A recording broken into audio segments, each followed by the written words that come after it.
কেউ কথা রাখেনি। সুনীল গঙ্গোপাধ্যায়। কেউ কথা রাখেনি। ৩৩ বছর কাটল, কেউ কথা রাখেনি। ছেলেবেলায় এক বষ্টমী তার আগমনী গান হঠাৎ থামিয়ে বলেছিল, শুক্লা দ্বাদশীর দিন অন্তরাটুকু শুনিয়ে যাবে। তারপর কত চন্দ্রভোগ অমাবস্যা এসে চলে গেল, কিন্তু সেই বষ্টমী আর এলো না। ২৫ বছর প্রতীক্ষায় আছি। মামাবাড়ি মাঝি নাদের আলী বলেছিল, বড় হও দাদা ঠাকুর, তোমাকে আমি ৩ প্রহরের বিল দেখাতে নিয়ে যাব। সেখানে পদ্মফুলের মাথায় সাপ আর ভ্রমর খেলা করে। নাদের আলী, আমি আর কত বড় হব?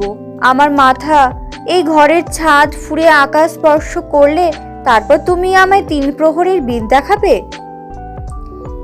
একটাও রয়্যাল গুলি কিনতে পারিনি কখনো।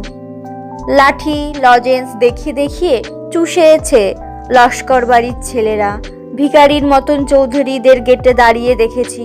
ভিতরে রাস উৎসব, অবিরল রঙের ধারার মতো সুবর্ণ কঙ্কন পরা ফর্সা রমণীরা কত রকম আমোদে হেসেছে। আমার দিকে তারা ফিরেও চায়নি। বাবা আমার কাঁধ ছুঁয়ে বলেছিলেন, দেখিস একদিন আমরাও।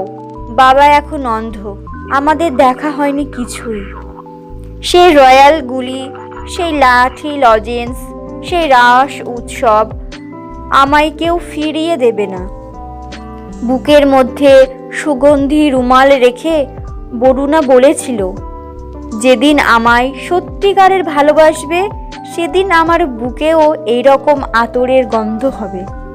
ভালোবাসার জন্য আমি হাতের মুঠোয় প্রাণ নিয়েছি। দুরন্ত ষাঁড়ের চোখে বেঁধেছি লাল কাপড়।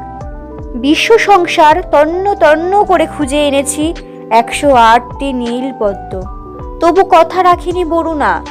এখন তার বুকে শুধুই মাংসের গন্ধ।